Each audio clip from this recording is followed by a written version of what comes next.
종교의 자유가 중요한 이유에 대해서 한번 생각을 해보겠습니다. 자유는 중요한 덕목이죠. 인간이 가지고 있는 자유의 항목 중에서 가장 중요한 것은 무엇일까 한번 생각해 볼 수 있을 것 같습니다. 아마 많은 사람들이 꼽을 수 있는 가장 중요한 자유는 종교의 자유일 것 같아요. 자신이 어떤 종교를 믿을지 선택할 수 있는 자유는 인간이 가진 제일 중요한 자유라고 할 수 있습니다. 저는 그렇게 생각합니다. 자유가 다 똑같은 무게를 가지고 있는 것은 아닙니다. 저녁 식사로 짜장면을 먹을지 짬뽕을 먹을지 선택할 수 있는 자유가 있죠. 근데 그런 자유와 자신의 종교를 선택할 수 있는 자유를 같은 정도의 중요성으로 생각할 수는 없습니다. 저는 이제 종교의 자유가 중요하다고 생각했지만 그것이 왜 중요한지에 대해서는 생각해 본 적이 없습니다. 그냥 당연하게 종교의 자유는 중요하다고 생각을 했어요. 그런데 이제 마이크 샌델슨 자유의 한계라는 책에서 이제 샌델이 그런 질문을 합니다. 종교적 자유권에 대해서 이제 질문을 해요. 왜 종교의 자유가 헌법의 보호를 받을 정도로 중요한 것인지에 대해서 이제 이야기를 합니다. 좋은 질문이라고 생각을 해요. 그래서 샌델은 자유주의자들이 말하는 종교의 자유에 대해서 이제 비판을 합니다. 저도 이제 샌델을 통해서 처음으로 그런 생각을 해봤어요. 왜 종교의 자유가 중요한지.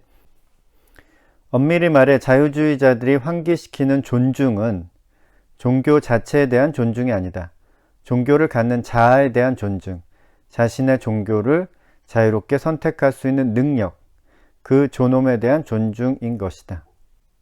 즉 자유주의자들이 말하는 종교의 자유는 종교에 대한 존중이 아니라는 거죠. 그것은 자유에 대한 존중이라는 말입니다. 자유주의자들이 말하는 종교의 자유는 저녁 식사로 이제 짜장면 먹을 것인지 짬뽕을 먹을 것인지 결정하는 자유와 별로 다를 것이 없습니다.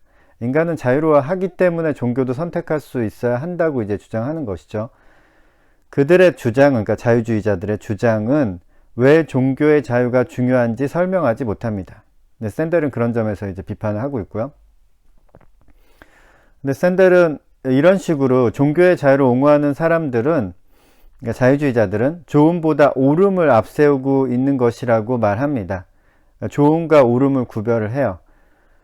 근데 이러한 태도는 종교의 자유가 가진 중요성을 밝혀주지 못한다고 샌델은 비판을 합니다. 종교의 자유를 존중하는 것이 좋은 것이기 때문에 지지하는 것이 아니라 자유주의자들은 자유라는 가치가 옳기 때문에 종교의 자유도 일종의 자유로 그 자유를 가지는 것이 올바른 일이기 때문에 인정해야 한다는 거죠. 자유주의자들의 주장은 그런 겁니다. 근데 샌델은 그런 부분에서 비판을 하고 있는 거고요. 자신의 가치를 선택하는 일반 권리와 종교적 자유를 동일시하는 것은 종교적 신념의 본질을 잘못 서술하는 것이고 자유로운 종교 행사에 대한 헌법 보호 조정의 이유들을 애매모호하게 한다. 모든 종교적 신념을 선택 결과로 해석하면 인간 삶에서 차지하는 종교의 역할을 놓치고 만다. 샌델은 옳음과 좋음을 구분합니다. 네, 되게 현명한 방법이라고 생각해요. 자유주의자는 옳음의 관점에서 이제 종교의 자유를 옹호하지만 샌델은 좋음의 관점에서 종교의 자유를 판단해야 한다고 주장합니다. 샌델은 국가가 종교의 자유를 보장하는 것은 특별한 의도가 있다고 이제 보고 있습니다. 종교의 자유도 인간이 당연히 누려야 할 자유의 한 가지이기 때문이 아니라, 그런 것이 아니라 종교가 사회를 유지하는 도덕성을 함양하는 데 공헌하는 바가 분명히 있기 때문에 이를 헌법에서 보장하고 있다는 것입니다. 즉 종교의 자유가 옳기 때문이 아니라 사회를 유지하고 더 좋은 사회를 만드는 데 좋기 때문에 종교의 자유가 중요하고 이를 이제 헌법에서 보장하고 있다는 거죠. 자유로운 종교 행사를 각별히 보호해야 한다는 생각은 다음의 생각을 깔고 있다. 즉 특정 사회에서 주로 실행된 대로 종교적 믿음은 명예롭고 평가할 만한 존재 양식과 행동 양식을 제공한다는 생각을 밑바탕에 두고 있는 것이다. 그 양식들은 그 자체로 칭찬할 만하거나 좋은 시민으로 만드는 기질을 독려한다. 종교적 믿음과 관행이 도덕적으로 찬양받는 삶의 방식에 조금이라도 기여하지 않는다고 생각한다면 종교적 자유라는 권리는 쇠약해질 것이다. 제 생각에 샌델의 주장에는 매우 일리가 있습니다. 국가의 관점에서는 종교가 필요하다고 할 수 있습니다. 하지만 비판할 수 있는 지점이 있죠. 종교가 도덕성을 증진하는 데 기여한다는 전제는 반드시 올바른 명제라고 할 수는 없습니다. 도덕이라는 것은 공공성을 기반으로 두고 있는 것인데 어떤 종교는 이제 공공성을 전혀 고려하지 않는 종교가 있습니다. 특별히 이제 사이비 종교들이나 교리를 제대로 갖추고 있지 않은 사교들은 공공성이나 도덕성을 가지고 있지 않은 경우가 많습니다. 종교가 이제 도덕성과 긴밀한 관계를 가지는 경우는 기독교, 불교, 유교와 같은 세계 종교라고 할 만한 것들입니다. 그리고 이러한 종교도 역사적으로 볼 때 상당한 비도덕성을 드러낼 때가 종종 있었습니다. 마녀사냥이나 십자군 전쟁 같은 그런 예들을 생각해 보면 쉽게 이해할 수 있습니다. 샌델은 국가의 관점에서 주장했지만 제가 볼 때 종교의 자유는 도덕성과 관련이 없다고 할지라도 매우 중요한 자유이며 존중받아야 한다고 생각을 합니다. 어떤 면에서는요. 근데 사람들은 다 자신만의 종교를 가지고 있습니다. 종교가 없다고 생각하는 사람도 그 자신만의 종교를 가지고 있다고 할 수 있습니다. 자신이 믿는 종교에 신이 있을 수도 있고 없을 수도 있습니다. 종교라고 하는 것은 인간이 가지고 있는 그 생각의 가장 밑바닥을 형성하고 있는 것입니다.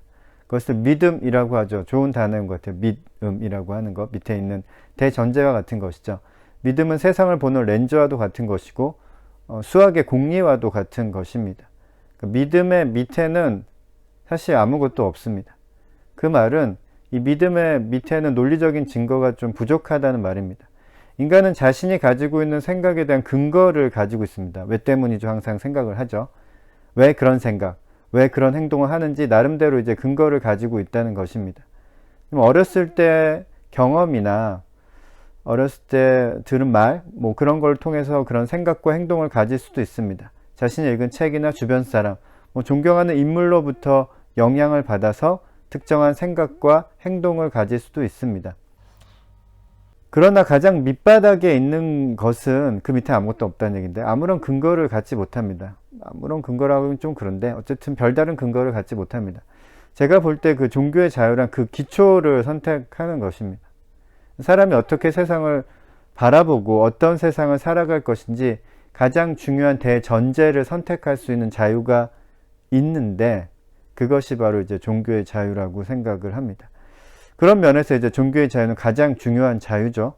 그 대전제를 통해서 인간은 생각하고 행동합니다. 그 대전제는 도덕성을 포함할 수도 있고 포함하지 않을 수도 있습니다. 그건 역시 존중해야 할 필요가 있지만 그 한계는 분명히 있을 것입니다. 단지 국가의 관점이 아니라 인간을 개인 한 사람 한 사람으로 생각하는 것이 아니라 공동체를 구성하는 한 사람으로 보는 공동체의 관점으로 인간을 생각한다면 도덕성이나 공공성을 고려하지 않는 종교는 존중받을 수 없습니다. 존중받지 말아야 하죠. 그러니까 인간의 가장 밑바닥에 있는 대전제를 구성하기 위해서는 인간이란 무엇인가에 대한 이해가 반드시 필요합니다. 종교의 자유가 중요하고 그 종교의 자유에는 인간이란 무엇인가에 대한 이해가 반드시 결합되어 있어야 한다고 생각을 합니다.